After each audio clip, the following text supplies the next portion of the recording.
Welcome to the Full Moon Film Buff, episode 97. We're going to talk about The Wasp Woman from 1959. I watched this on Amazon Prime. I only recently learned this movie even existed. As always, we're going to start with the prominent crew and cast. You can find links to a complete credit list in the show notes. This film was directed by Roger Corman. It was written by Leo Gordon and Quinta Zertuche. Apologies for the pronunciation. Makeup was done by Grant Keat, billed as Grant R. Keats. Roger Corman, renowned as the Pope of pop cinema and the King of cult, left a permanent mark on the film industry. I mean, his name has become an adjective. His journey began in the early 50s at 20th Century Fox's mailroom, quickly progressing to his directorial debut with Five Guns West in 1955. Throughout the following decades, Corman honed his craft in low-budget filmmaking, earning a reputation for prolific output and ability to complete projects at a breakneck speed. Corman's portfolio spans genres, including horror, science fiction, and exploitation films. Notable films like The Little Shop of Horrors in 1960, The Pit and the Pendulum in 1961, and The Wild Angels in 1966 showcased his versatility and knack for captivating audiences on shoestring budgets. However, Corman's most significant contribution to cinema lies in his role as a producer and mentor. He founded New World Pictures in 1970 and solidified his position as a key player in independent film production and distribution. Corman provided crucial early opportunities to a roster of future Hollywood luminaries. Directors like Francis Ford Coppola, Martin Scorsese, and James Cameron, alongside actors such as Jack Nicholson, Peter Fonda, and Robert De Niro, all cut their teeth on Corman production. His innovative approach to filmmaking extended beyond talent cultivation. His cost-effective production methods and savvy marketing strategies revolutionized independent cinema. By tapping into current trends and social issues, Corman produced timely and often controversial films that resonated with younger audiences, tackling subjects that major studios usually shied away from. Although Corman stepped away from directing in 1971, his influence persisted well into the 21st century through his work as a producer. His enduring impact on the film industry was formally acknowledged in 2009 with an honorary Academy Award, cementing his status as a true pioneer of independent cinema. Leo Gordon was a character actor and screenwriter known for his imposing physique and often portraying tough, menacing characters in film and television. Gordon had a troubled youth that included stints in San Quentin and Folsom State prisons before turning his life around and embarking on an acting career in the 50s. He worked frequently with Roger Corman and wrote screenplays for several low-budget films, establishing himself as a versatile figure in the entertainment industry. Quinta Zertuche wrote the story that this movie and its 1995 remake are based upon. The cast includes Susan Cabot as Janice Starlin, Anthony Isley as Bill Lane, Barbara Morris as Mary Dennison, William Roerick as Arthur Cooper, and Michael Mark as Eric Zinthrop. Susan Cabot began her acting career on stage in New York before moving to Hollywood. Cabot became known for her role in 50s-era Western and sci-fi B-movies, including Gunsmoke in 1953 and Machine Gun Kelly in 1958. This film is her last film role. Cabot's career declined in the 60s and she withdrew from public life. Her later years were marked by personal struggles with mental illness and tragedy. In 1986, Cabot was killed by her son under mysterious circumstances at the age of 59. Anthony Isley is perhaps best known for his starring role as Tracy Steele in the popular TV series Hawaiian Eye from 1959 to 1960. Isley's career spanned decades, during which he appeared in numerous TV shows and B-movies.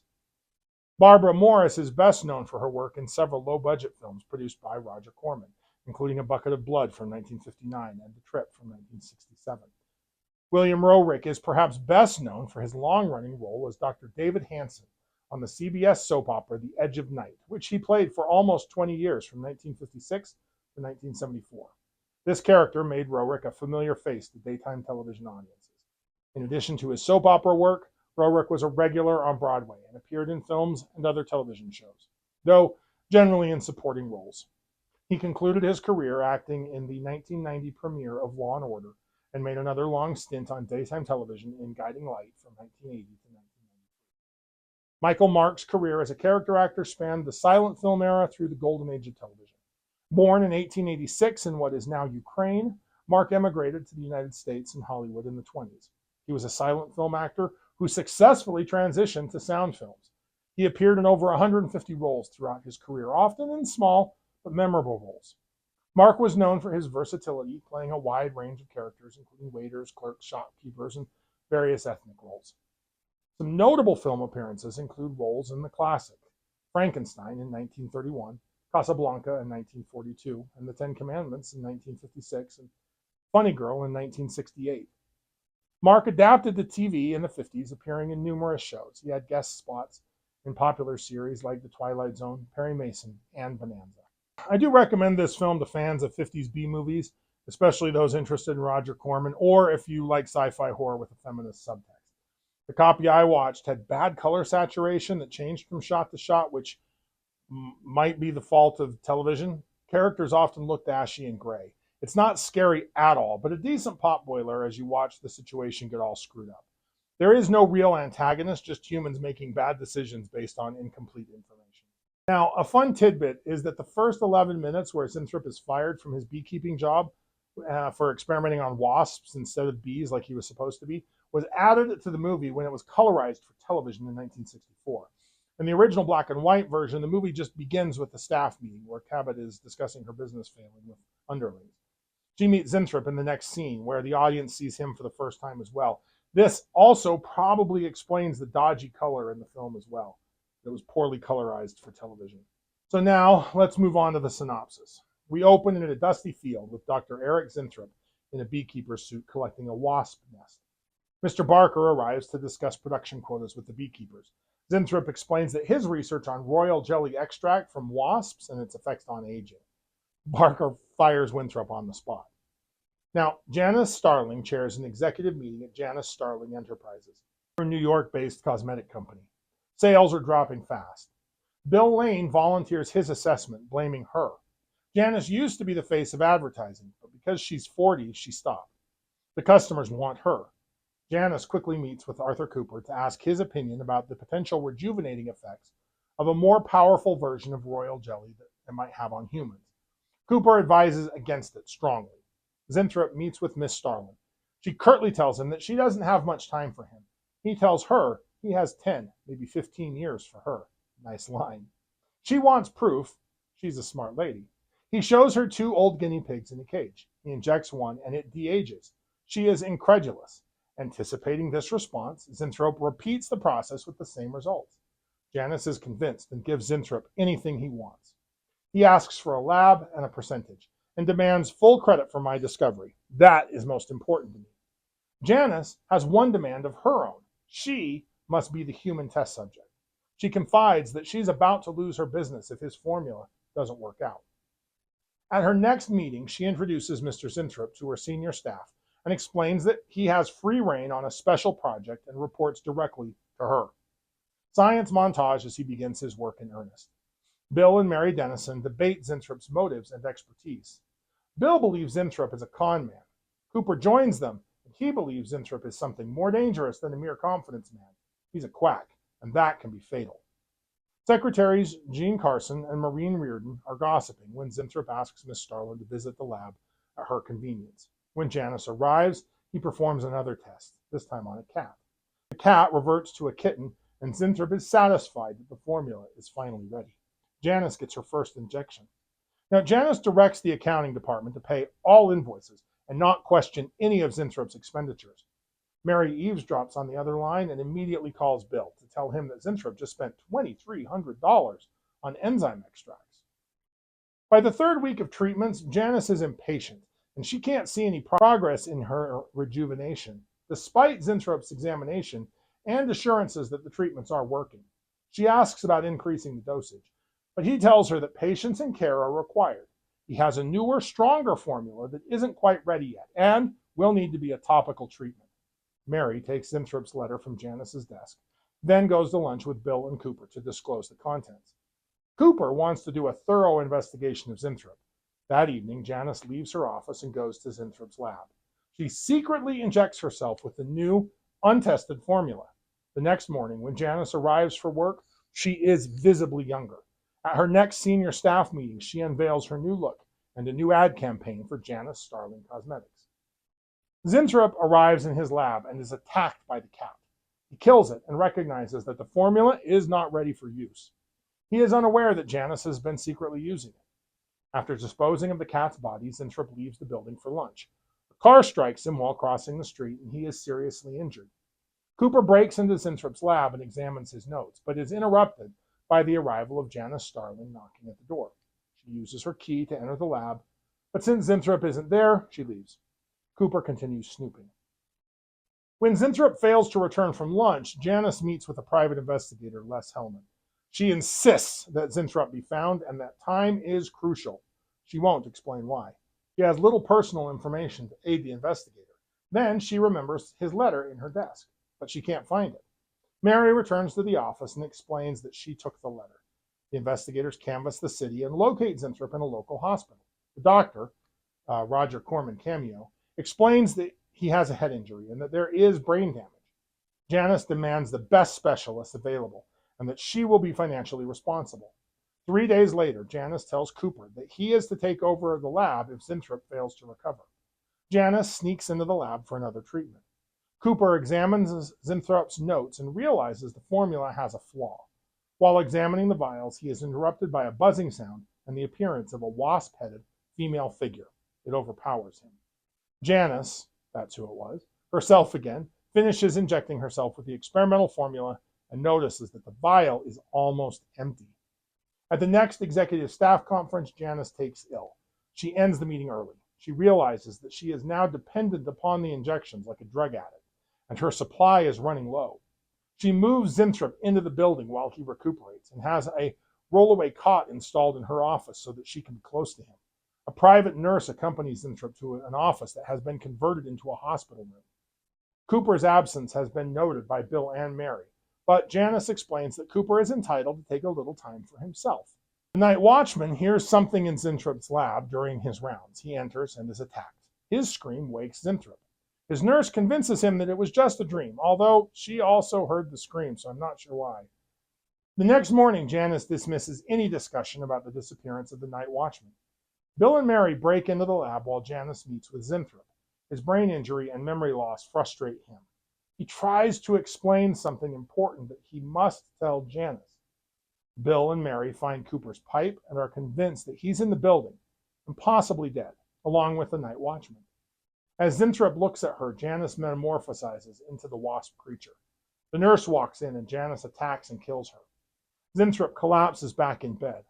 Bill and Mary head to Zinthrop's room to question him and notice that the nurse is missing. Janice heads to the lab for another injection. Mary goes to warn Janice. Bill remains with Zinthrop. Mary implores Janice to call the police. Winthrop tells Bill that Janice is the wasp creature and will kill Mary. Mary tells Janice what she and Bill have discovered so far. As she does, Janice transforms into the wasp creature and attacks. Mary is dragged off to the lab to be devoured. Bill takes the stairs to the lab as Zinthrop waits for the elevator. Bill confronts the wasp creature in the lab with a stool. Zinthrop enters the lab, grabs a bottle of carbolic acid, and throws it. The bottle breaks on the creature's head. The wasp creature is temporarily dazed, and Bill pushes the creature out of the window with the stool. Bill finds Mary in the lab, dazed but otherwise well. We close, gazing at the wasp creature's face as it transforms into a shot of a bee colony. Now, the transformation scenes are non-existent due to budget constraints. The wasp woman makeup was simple even by 1950s standards and is particularly cheap-looking by today's standards. It's just a mask and gloves. This is not the best part of the movie. This movie is also barely on the edge of our definition of a werewolf. Janet does transform into a predator and back. The film title tells us it isn't a wolf, so it's hard to read the film as adding to werewolf lore. The film takes liberties with wasp biology, using the concept of royal jelly as a youth-preserving substance. It's not scientifically accurate, but it does tap into the cultural fascination with insects and their potential applications in human biology. Honestly, mainly I watched it to talk about Roger Corman. Now, this film clearly reflects ageism and beauty standards in mid-20th century American society. Through its protagonist, Janice Starlin, the film explores the pressures that are placed on women, particularly those in the public eye, to maintain a youthful appearance at all costs. This film uses its very fantastical premise to illustrate very real societal issues that continue resonating today. Janice Starlin, the owner of a successful cosmetic company, finds that her business struggles as she begins to age. The direct correlation between Janice's aging appearance and her company's declining sales starkly illustrates the premium placed on youth in both personal and professional spaces. This plot point underscores the reality that women's societal value is often tied directly to their physical appearance and perceived youth. Janice's desperate attempt to regain her youthful appearance by undergoing dangerous experimental treatments reflects this pressure. Her willingness to risk everything, including her humanity, for the sake of looking younger speaks volumes. The film suggests these expectations are not just externally imposed, but deeply internalized, driving women to extreme measures in pursuit of an idealized youthful appearance. The transformation of Janice into the Wasp woman can be seen as a metaphor for the monstrous nature of these beauty standards. In her quest to reclaim her youth, Janice becomes a literal monster, suggesting the relentless pursuit of youth and beauty can lead to the loss of one's true self. Now, while the Wasp Woman is a product of its time, its themes remain relevant today. The film's critique of ageism and unrealistic beauty standards continues to resonate in our modern era of social media, photo filters, and ever more invasive cosmetic procedures. By exaggerating these issues through the lens of horror, the film invites us to critically examine our attitudes towards aging and beauty, particularly as they pertain to women. In doing so, the Wasp Woman stands as both a time capsule of mid-20th century attitudes and a still relevant social commentary.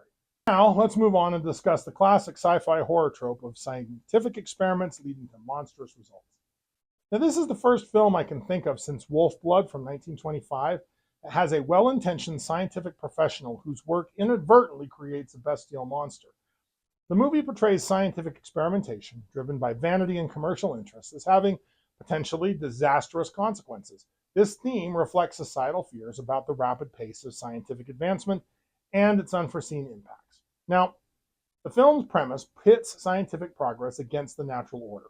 The attempt to reverse aging, a fundamental biological process, exemplifies human hubris in trying to bend nature to our will. Janice's horrific transformation into a wasp-human hybrid graphically illustrates the dangers of tampering with natural processes. Like Mary Shelley's Frankenstein or H.G. Wells' The Island of Dr. Moreau, the Wasp Woman warns against pushing scientific boundaries without fully considering the consequences. Janice's monstrous transformation and subsequent predatory behavior symbolize how unchecked scientific advancement can harm both individuals and society. The film also critiques the commercialization of science. Janice's motivation for undergoing the risky treatment stems from a desire to maintain her youthful appearance and her company's success, rather than pure scientific curiosity. While Zinthrop approaches his work cautiously, Janice rushes the process for understandable but flawed reasons.